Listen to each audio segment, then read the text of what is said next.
Sheriff Tolbert and William left, clearing me of all charges, and then headed to tell Corey that he would have to start putting a disclaimer on his products. He could keep selling it, but he would have to tell them that too much of my blood could result in a slight case of death. The whole time that they were talking, Uncle Vesemir was silent. And I knew that look, though. His face was placid and stoic, but he was thinking hard about something. There was going to be a conversation after they left. I just knew it, and it was likely to be unpleasant.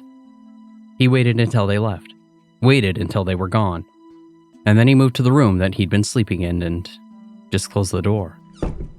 And I stood there, looking in complete disbelief. No screaming, no arguments, no heated accusations. It all seemed too easy. What was going through his head? Did I need to be worried? "Uncle Vesemir?" I said, knocking on his door. No answer. And so I went to bed, locking my door and putting a chair in front of it, but I slept poorly. I kept having dreams of finding my uncle standing over me, stake in hand, preparing to end my life. I was no vampire, but a stake in the heart would still do me in just the same. My reflexes were better than they have ever been, so I figured that I'd at least be able to get on my feet before he mowed me down. I dropped off about 1 a.m, and a knock roused me at a time that seemed just before dawn. I looked at the clock, and sure enough, it was 6:15. "Get up. I need a hand." "With?" I asked, realizing that he hadn't come in. "There's something in the woods. We need to get rid of it." And that was it. 12 words, flat and final, before he turned and walked away. No explanation, no hesitation, just a verbal bullet to the skull, leaving me standing there, my ears still ringing. And so I got ready. Maybe we'd talk on the way. Maybe I'd get some answers, or at least a hint of what the hell I was walking into. Uncle V had always been into that look. Tactical, rugged, prepared for whatever shadow crept out of the dark, but me, not so much. I think it stung him a little when I never wore those old BDU pants that he passed down to me like some kind of family heirloom. They sat in my drawer, untouched, collecting dust instead of being stained with blood. Instead, I threw on a black pair of jeans and a dark t-shirt. Simple, comfortable. The only thing remotely tactical about me was my kit and my boots, and even that felt like an afterthought. When I stepped out, I found Uncle V waiting, a plate of food sitting on the table. It was basic, eggs, toast, nothing fancy. But it was there, a quiet offering, a wordless gesture, his way of saying something without actually saying it. And maybe, just maybe, that meant that he cared more than he let on.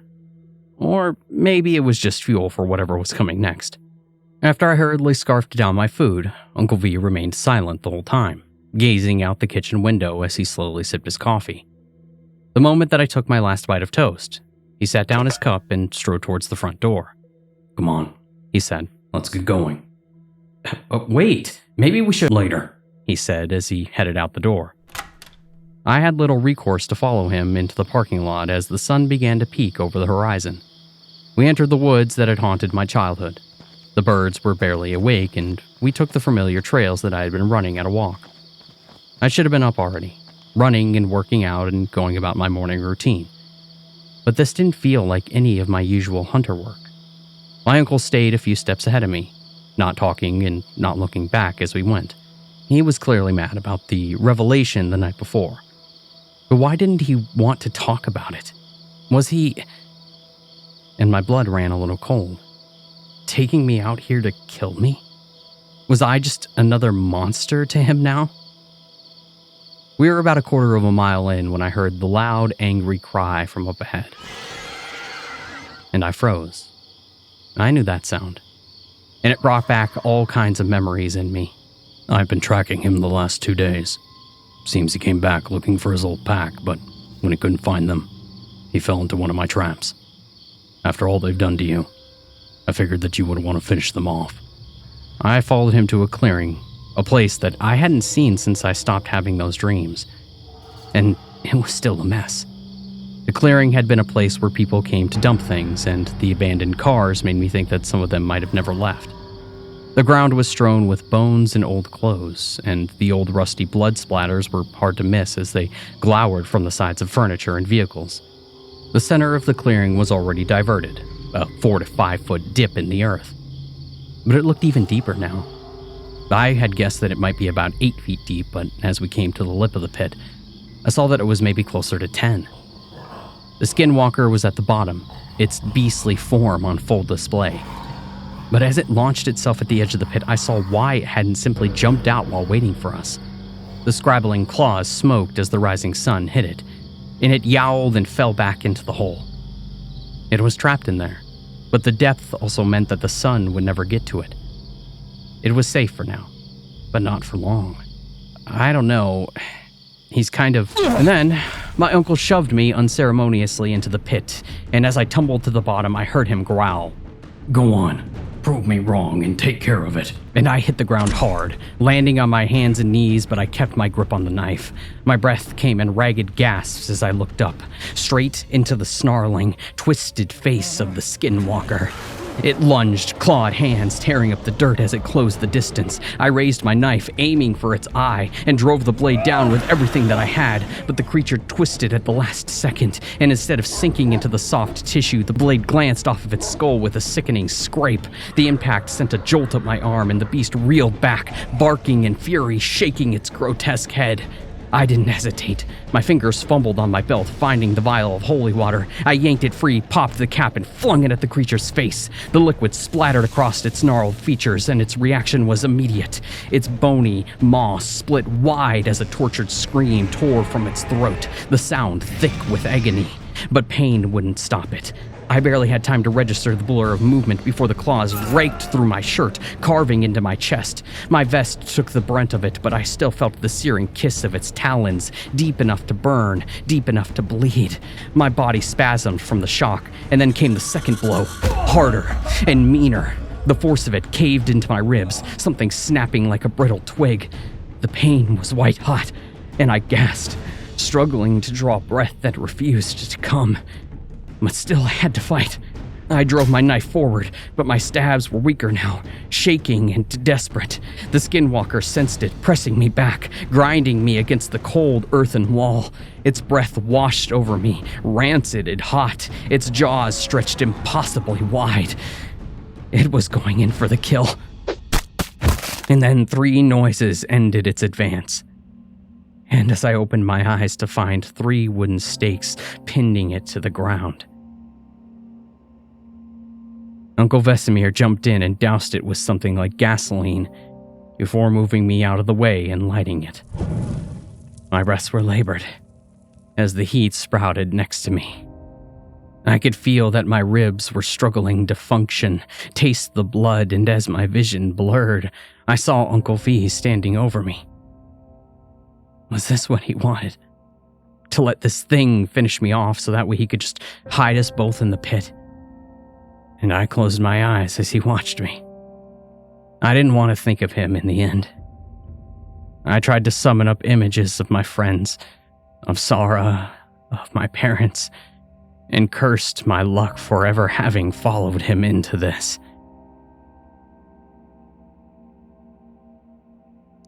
The slap jolted me as a sharp crack that sent a fresh wave of pain rolling through my skull. I sucked in a ragged breath, my vision swimming as I stared up at Uncle V. His expression was carved from stone.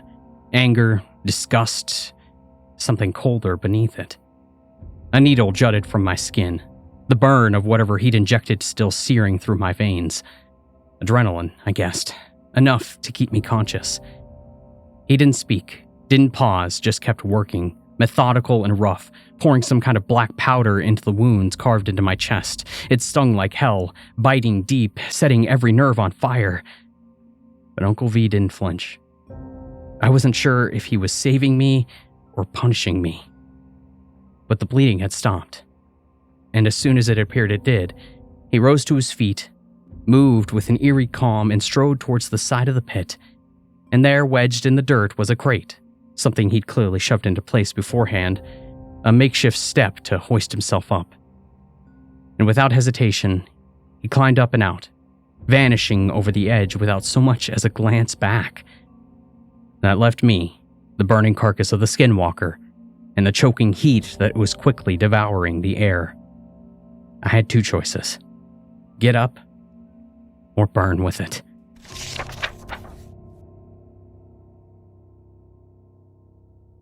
I stumbled into the house about 20 minutes later, still shaking, still trying to process what the hell had just happened.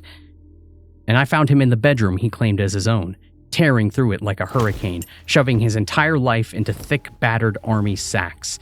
No suitcases, no normalcy. Just old green duffel bags swallowing weapons, clothes, books, anything within reach. He moved like a machine, like a man with seconds on the clock only he could hear. And he didn't look at me. He wouldn't. And the longer the silence stretched, the hotter my blood boiled. "What the hell was that?" I snapped, the voice sharp enough to split the air. Nothing. And so I stepped closer, fists curled. "Were you testing me? Trying to see if the sheriff's information was true? I could have died!" Still nothing. His back stayed turned, his hands methodical, packing like I wasn't even there. "So what? You're just gonna cut and run?" I demanded, teeth grinding, trying to keep deeper anger buried, but it clawed its way up my throat anyway, and he didn't flinch. "You trained me. You taught me, and now what? You're leaving because of something that doesn't even change a goddamn thing? I am still the same person I was before we even found out about this, just as I am now." Silence. And I lost it. "Stop and talk to me, you son of a bitch!" And I grabbed him, spun him around, and hit him square in the face. It felt like hitting a frozen punching bag. My knuckles turned to jelly, pain searing through my bones, but he barely reacted. He just placed his hands on my shoulders, walked me back a step or two, controlled, deliberate, forceful, but not violent. And then, without a word, he turned back around and resumed packing like nothing had happened. "You know, you should consider yourself lucky." His voice was low and calm, a growl simmering under the surface. He zipped up the last bag and finally turned, his eyes burning into me like embers in a dying fire. "I usually kill things that hit me like that." And my stomach twisted. "So I am a monster now, huh? Your own flesh and blood." But when he turned again, he had a knife in his hand, his fingers wrapped around the handle like he was trying to convince himself not to bury it into my ribs. "You are an abomination," he said, his voice ice cold. "Some perfect merging of man and beast, and I will not share a roof with you. But," his lips curled slightly, bitter, "you are also my sister's son, the last of us, so I will allow you to live with your nature for as long as your conscience permits it." And my breath hitched, and I shook my head, a bitter laugh forcing itself free. "You know, my friends were right about you. They said that you were unreasonable and hateful, that you wouldn't know the true nature of something if it saved your goddamn life. And I didn't want to believe them. You were my family. I wanted to think better of you." And my voice dropped, thick with disappointment. They were right. And he didn't even blink. "Think whatever you want. It matters not. Do not contact me. Do not speak my name. And if I hear you claiming the title of Van Helsing, I will return and stake you myself." He hoisted both bags over his shoulders, his gaze dark and final. "You are a monster. And if I am very lucky, one of your so-called friends will end you before I have to." And then he shoved past me, checking me out of the way like I was nothing, and walked out of the house. And I wanted to follow. I wanted to grab him, shake him, make him talk about this. But all I could do was stand there, watching him go as the last of my family disappeared into the night. I was sitting in my office, waiting for this very special client a few days later. 3 days. 3 days since the truth tore through my life like a bullet through glass. 3 days since my uncle walked out of that door and never looked back. Sarah had been staying over the last few nights. She seemed more at ease now, her shoulders a little looser, her laugh a little easier.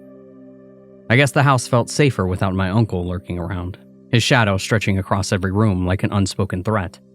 Corey had come over the night before, and for a few precious hours, the three of us just existed, talking, laughing, just like we used to, before everything cracked open and spilled its secrets at my feet. It was nice. Normal, even. But even in the quiet, I found myself clinging to certain habits. The morning workouts, for one. They kept me grounded, kept me from unraveling. No, I don't sprint through the woods throwing knives like a lunatic, but I do run. I keep my body sharp and my mind sharper. Out behind the mortuary, I do train in some capacity as I want to be able to defend myself if the time comes. The studying never stopped either, I suppose. I still found myself hunching over books and old files, dissecting the anatomy of creatures most people pretend didn't exist. Some nights I'd sit in the living room, poring over diagrams and notes, losing myself in the details. Sarah would watch me sometimes, her eyes heavy with questions that she didn't quite know how to ask. But I'd usually just smirk and tell her that it was for the clients at the mortuary. She rolled her eyes, but I could tell some part of her believed me. Or maybe she just wanted to. Which brings us back to today. The envelope had been frustratingly vague when I first found it, but its message was clear enough. I needed to plan for a demon funeral, and apparently the demon in question would be arriving to discuss the details. In all my years so far, I've never had the dead take an active role in planning their own send-off, but I suppose there was a first time for everything. The instructions had been precise, right after dusk on Tuesday, so I did what any professional would. I put on my best suit, set some meat to thaw on the sink, and went to see who was planning to die. And when the office door creaked open, I expected something monstrous, something jagged and wrong. But what stepped inside was a woman. Not just any woman. One of the most breathtaking that I'd ever seen. But the beauty wasn't what unsettled me. It was that feeling that crashed over me. A deep, bone-deep pressure settling at the base of my spine. Ancient and undeniable. And then recognition struck like a gut punch. I knew her. That night, the bar. She had been the bartender. The one with amber eyes that carried the weight of something infinite. Eyes that felt like drowning in honey and grief all at once. You look as if a goose has walked across your grave, she said, smoothing her dress as she sat down. It was classy, a long black number that would have looked just at home on a catwalk as it would have on a Grim Reaper. Her dark hair was expertly coiffed. She was stunning, artlessly beautiful, and undoubtedly capable of killing me with barely a thought. I wanted her and feared her all at once, and she knew it as easily as she knew that water was wet. As desperately as I tried to think of Sarah, the image of her became harder and harder to see. My dull torment only eased when she spoke again. Lilith, by the way, she said, her voice smooth and effortless. And she pushed herself up from the chair, offering her hand, and I took it. If only for a second. My grip barely closed around hers before she pulled away, retreating back into her seat with a knowing smirk. I tried to keep my eyes where they belonged, but I did fail. She sighed, shaking her head, the corners of her mouth tilting upwards into something that wasn't quite a smile. Come on, hun.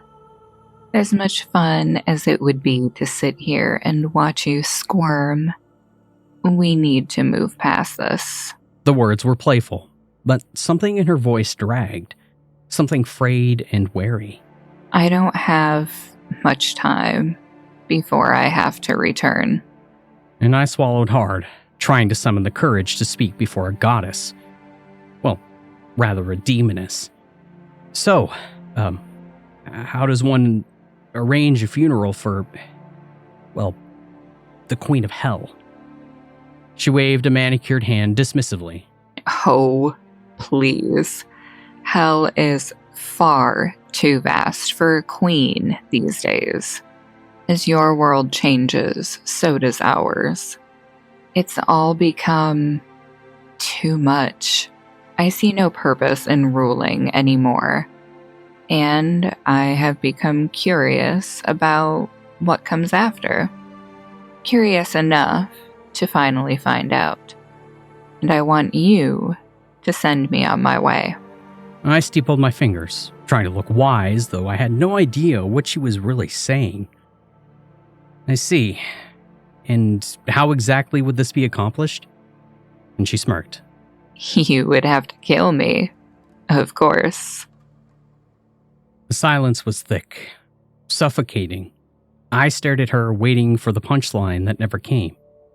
Kill you. As in, kill you? That's right. Ma'am, that's not exactly in my wheelhouse. I'm a mortician. I arrange final viewings, ease people into the next world, but I don't kill people. And she laughed, and it was like drowning in honey. Dark, slow, and consuming. What you described is exactly what I need, mortician. But let's not pretend, shall we? I know what you are. You are no mere funeral director. You are a Van Helsing, a killer of monsters, and I am simply asking you to do your duty. And I clenched my jaw. The weight of my lineage sat heavy on my tongue. I hadn't known for very long, but someone must have. Hell wasn't a marketplace for secrets. Its brokers numerous. Demons collected knowledge like some hoard baseball cards. The fact that the Queen of Hell had my number was unsettling. I'm sorry, ma'am, I said carefully, but that's not a service that I provide. If you need something like that, I can suggest— I will pay you 10 million sulfurians. And my mouth went dry. 10 million sulfurians? I did some quick mental conversions and still came up with a number beyond what I could ever spend. With that kind of money, I could stop worrying about bills forever. I could fix everything in this place that had been falling apart since Dad died. I would finally be able to give Sarah the wedding that she deserved, maybe even one lavish enough to impress her parents. Though thinking about it, I doubted that. Ma'am, I started, but she cut me off. Look, I'm not asking you to move mountains. Your commitment is minimal. I simply need a silver tub, wide and deep enough for me to lie in. The water must be pure, but also blessed at some point during the ceremony. Are you getting all this? Almost against my will, I pulled out a pad and began jotting notes. I wasn't sure that I wanted to do this, but I found myself entertaining the idea. And she sighed, and something in her softened. The room deflated with her, the tension unraveling like an old rope. And she turned to stare out the window, her voice quieter now.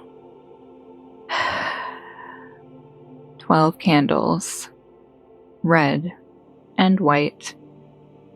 They must be placed alternately around the tub, jasmine and honeysuckle incense burning in the corners. And before it's over, before I go, you'll need a handful of raw earth from Palestine, sprinkled into the water. Then you'll take the ceremonial knife and drive it into my heart. Her lips trembled. And it will all be done.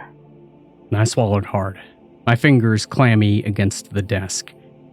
And where would I even find such a ceremonial knife that can kill someone like you? A ghost of a smile flickered across her lips, but it was a dead thing, remembered rather than felt. I'll give it to you, of course. And I exhaled sharply, pinching the bridge of my nose. Lilith, I said softly. Why? She was quiet for a long time. Then slowly she uncrossed and crossed her legs, amber eyes locking onto mine, ancient and exhausted.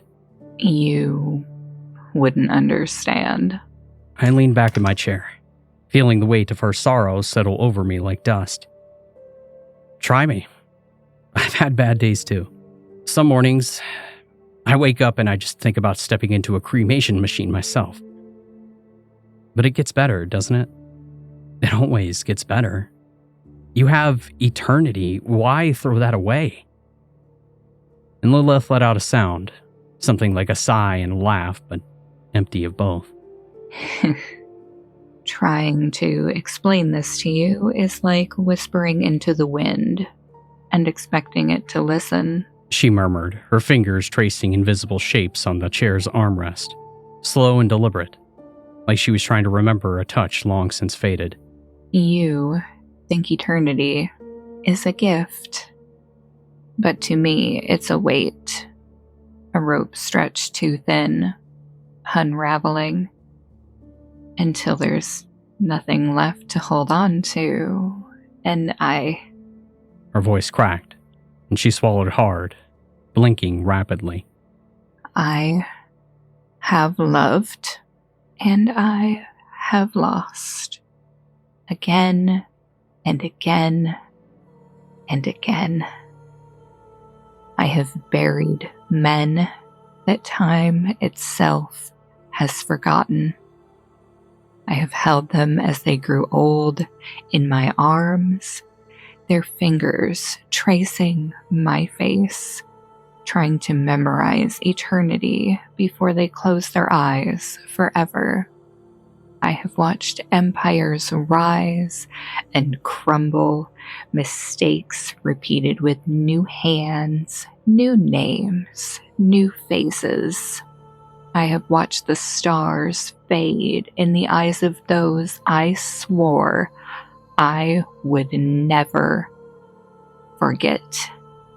She exhaled, shuddering. And for a time, I did. But now, I remember them all. Their laughter, their warmth, the way they smelled when they leaned in close, the way their hands fit into mine. Her fingers curled into a fist, nails biting into her palm. But they are gone, and I am not. Do you know what it's like to outlive love? To hold on to ghosts that will never hold you back? She met my gaze then, and I finally saw it. The weight, the exhaustion, the endless aching loneliness of a soul stretched too thin across too many centuries. Don't worry about the morality of this. She continued, voice barely above a whisper. It's not a sin to kill a demon. You'd be doing me a kindness. And I didn't respond. What could I possibly say? And she reached into her purse, setting a bank bag on the desk with a dull thud. This is 2 million sulfurians. Do not skimp on the preparations. When it's done, the other 8 million will be yours. And I shook my head. 5 in total will be fine. I already feel like I'm robbing you. And the same dead smile returned. Don't. You're freeing me. And she stood, smoothing out the folds of her dress. If you don't have the number for an underworld chef, let me know. I doubt most will want to stay for an after-service meal. And then she left, moving with the kind of practiced grace that could unmake men. But all I saw was the exhaustion on her shoulders, the slow collapse of something too tired to carry itself any longer. And I was left to plan with what amounted to be an assisted suicide.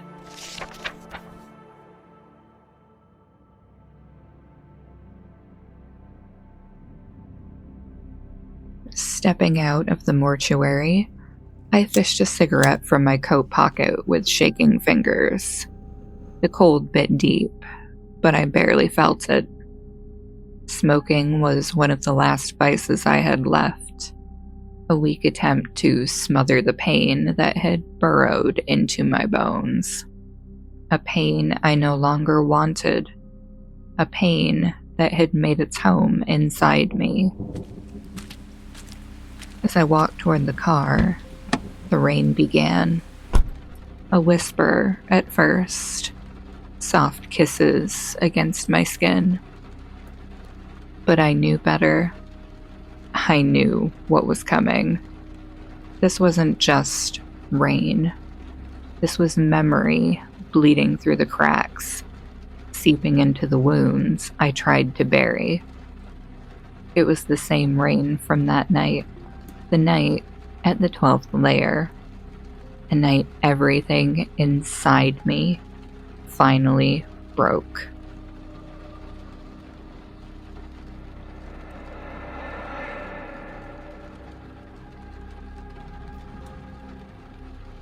The parking lot pulsed with distant traffic, the low growl of engines and the faint wail of sirens echoing off wet pavement.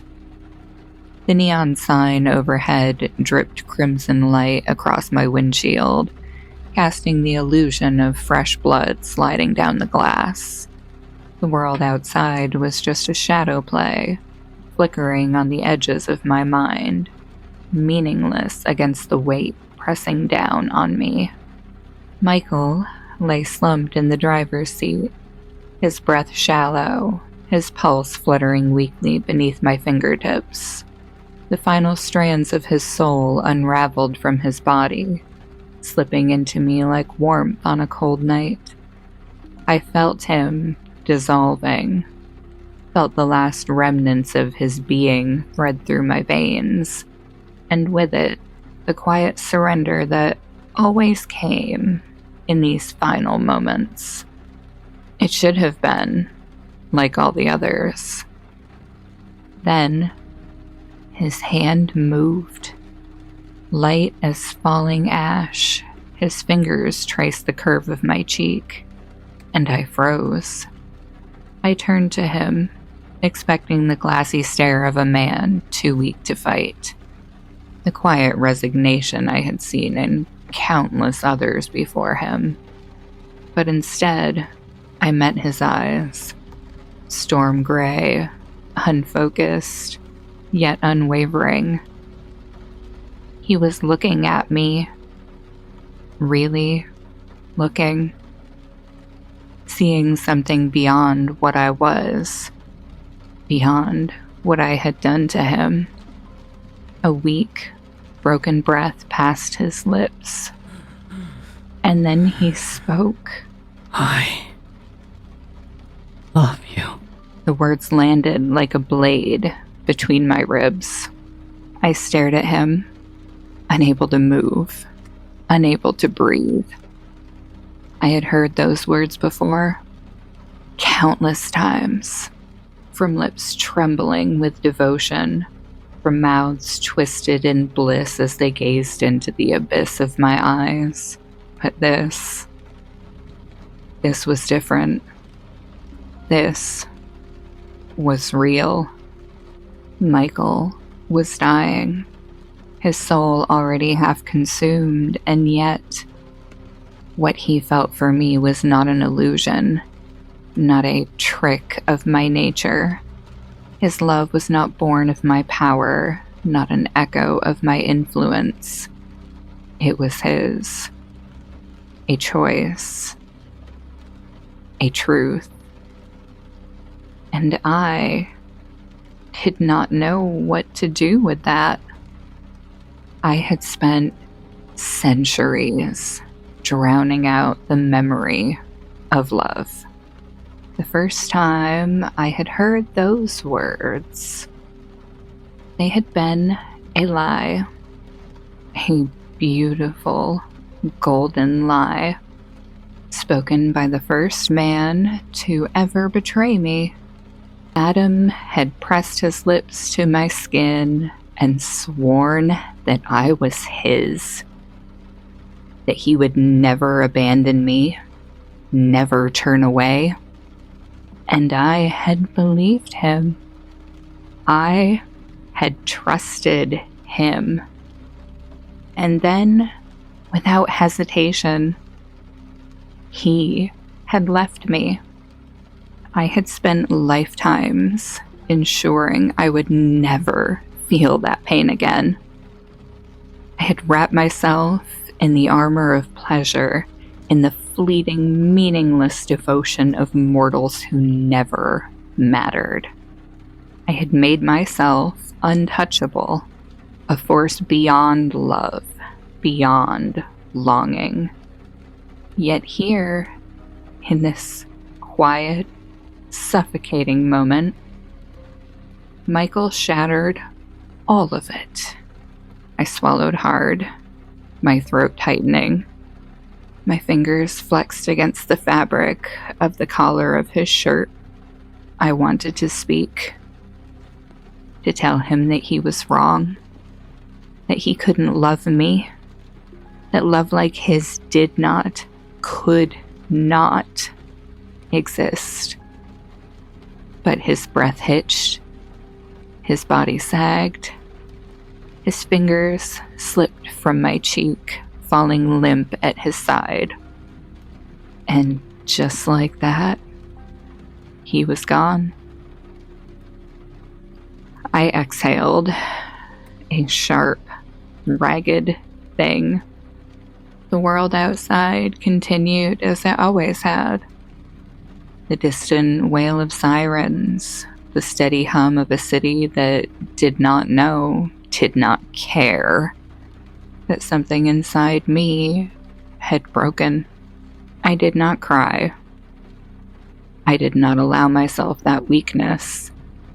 But as I stared at the hollow space where he had been, at the empty shell of the only man who had ever meant it, I felt it. The pain, the longing, the unbearable ache of something lost before I had even understood it. Love was not a lie. And that realization was the cruelest thing of all. Sarah immediately understood why I had been in such a heavy mood lately. I had invited them to dinner, Sarah, Victoria, and Corey. They were mostly immortals, and I wanted their perspective on all of this. I understood some of it, but I still didn't fully grasp the implications. Maybe I would, given time. I wasn't sure what the limits were on this so-called perfect vampire thing that they had discovered. Would I be long-lived now, semi-immortal? The thought made me wonder what I would do with time stretched endlessly ahead of me. Would I one day grow wary of it all and want to end it? Victoria believed that I should have refused her request. She saw immortality as a gift, something to be cherished, and she resented the idea of someone throwing it away. Corey had countered that it was hers to waste if she chose. Their exchange was brief but weighty, with Victoria's expression shifting to something more suggestive, as if challenging Corey's stance on more than just this debate. He quickly backed down, holding up his hands in surrender. Corey had known vampires who had decided that 70 years is more than enough. It happened more often to those who had been turned rather than born into immortality.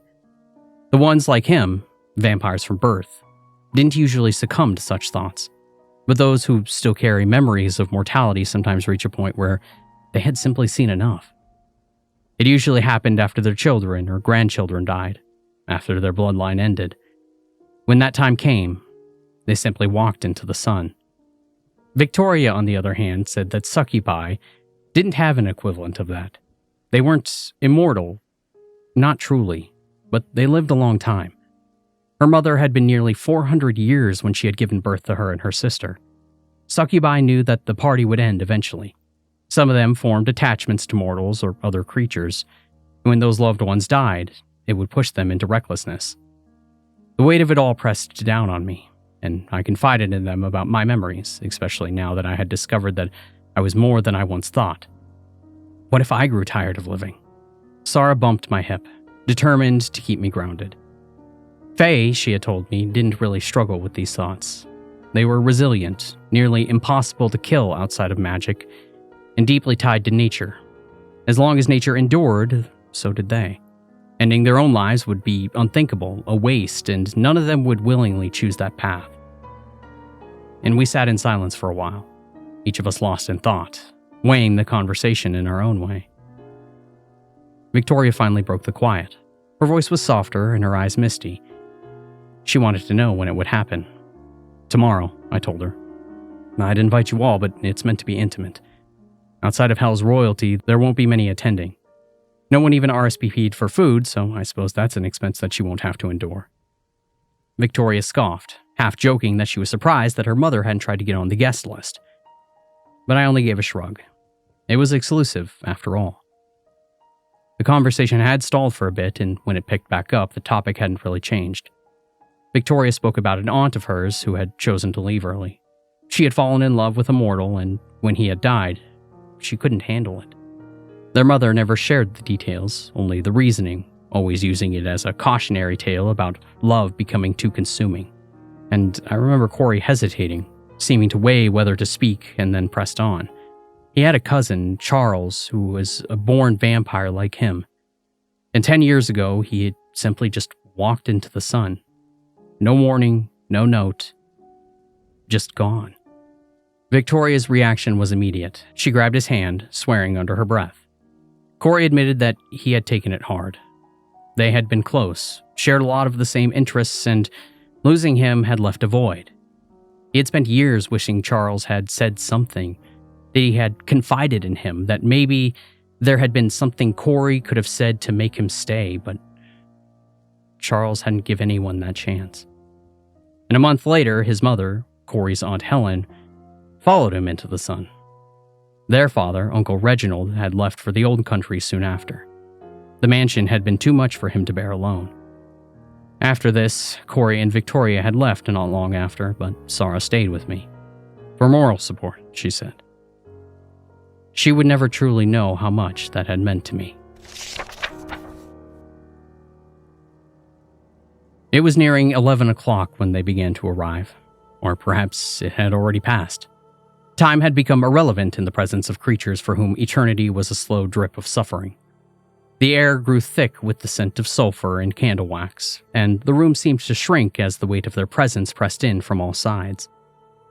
The gathering was small, just as she had said it would be. The Hellborn are not sentimental, but they recognized an ending when they see one. The hierarchy had come, as expected. Osmodius arrived with a tall, otherworldly woman whose gaze flickered and shifted like a kaleidoscope of insanity. He introduced her as Belize, and I did my best not to meet her eyes. She smelt of burnt honey and carrion. Her long, tangled hair spilled down like something dredged from a nightmare. A grotesquely obese man followed. His diamond-studded suit shifted like oil on water. He pushed a wheelchair. The occupant, a gaunt, sleeping man, breathed in slow, shallow gasps. And others followed, their disguises too seamless for me to discern their origin. Lilith murmured their names. Princes and princesses of Hell, each more terrible than the last. 3 rulers of Hell is better than I expected, she murmured, her voice tinged with wry amusement. Mammon must have abandoned some very lucrative deals to be here. Lilith stood at the edge of the tub, draped in white. The gown was simple, flowing like baptismal robes, though its purpose was anything but holy. She stepped forward and the water welcomed her, cradling her weightless form as she floated. Her dark hair fanned out like ink in milk. The candles flickered, their trembling flames licked the darkness. The air was thick with the perfume of jasmine and honeysuckle, the incense curling upwards in lazy, skeletal fingers. The guests took their seats in eerie silence. Some wore expressions of curiosity, others, something that might have been sorrow if sorrow were a thing that they could feel. To them, this was not merely an execution. It was the unmaking of a legend, the death of a unicorn, a tragedy so rare that it bordered on the impossible. We gather tonight to bear witness, I intoned, my voice steady despite the leaden weight in my chest. Lilith, Queen of Hell, chooses her end. She thanks you for standing with her at this threshold, for carrying her memory beyond this night. And I walked the perimeter of the tub, murmuring the ancient words, my fingers scattered concentrated earth into the water. and the moment it touched the surface, her breath hitched and she clenched her jaw against the pain. I continued the incantation spilling from my lips as if it had always been waiting there. A year ago, I would have scoffed at the idea of performing such a ritual, but grief reshapes a man, I suppose. Teaches him what he is capable of. And when the last syllable faded, I raised a trembling hand and made the sign of the cross over the water. The blessing sent the liquid like a stone sinking into deep black depths. Lilith flinched as the water turned against her, its heat searing, boiling, and consuming. She hissed. Her lips curled back from white, perfect teeth, but she did not struggle. And I drew the blade, the handle rough beneath my fingers. It was more rock than metal, an ancient, ugly thing born for one purpose. And I hesitated, scanning the faces in the crowd, and what I saw hollowed me out. Demons do not weep. And yet, they did. Blood tears carved silent paths down faces that should have never known sorrow. Expressions twisted, warped with grief they could not name. This was a scene that belonged on the walls of a chapel, an image of anguish so profound that it became grotesque. And then, there was Lilith. Her great and terrible eyes locked onto mine, her own tears slipping soundlessly into the water that was devouring her. Her flesh peeling away in delicate ribbons, her body unraveling like silk. And still, she smiled. A radiant, painful thing. The sun breaking through a storm. Be free. And I drove the blade into her chest. She arched once, her body trembling as a final broken breath slipped past her lips. The water swallowed her whole. It roiled and darkened, thick as ink. The tub a gaping maw that drank her, suffering and left nothing behind. And for a moment, the surface convulsed. A silent, furious protest. And then it settled. The last of her life bleeding away in slow, curling tendrils. She was gone. And time stretched thin, a slow and arching drag through the moment. That silence was vast, swallowing everything, broken only by the soft, listless lapping of water against the tub. A sound too gentle for what had just transpired. And then, as if pulled by the same unseen thread, the demons rose, silent, rigid, their forms cast long in the dim light, their presence heavier now in grief than it had ever been in menace. If they had eyes, they lingered, just for a breath, just long enough to see, to know. No words, no final rites. Only the weight of it all settled into the bones of the room, thick and unmoving. And then one by one they turned. They vanished without sound, without ceremony.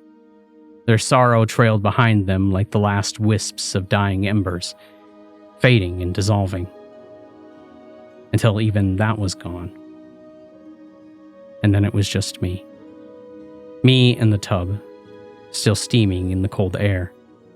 Me in the water, now thick with the remnants of a queen, who had once burned with terrible, unyielding fire and had chosen, in the end, to snuff it out.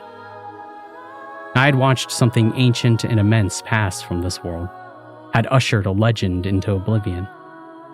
And yet, as the silence pressed in, I felt no victory, no sense of duty fulfilled. Only the heavy, arching absence where she had been. And I did not clean up. I simply went upstairs, my hands still shaking, and let sorrow hold me. It had been a very long day.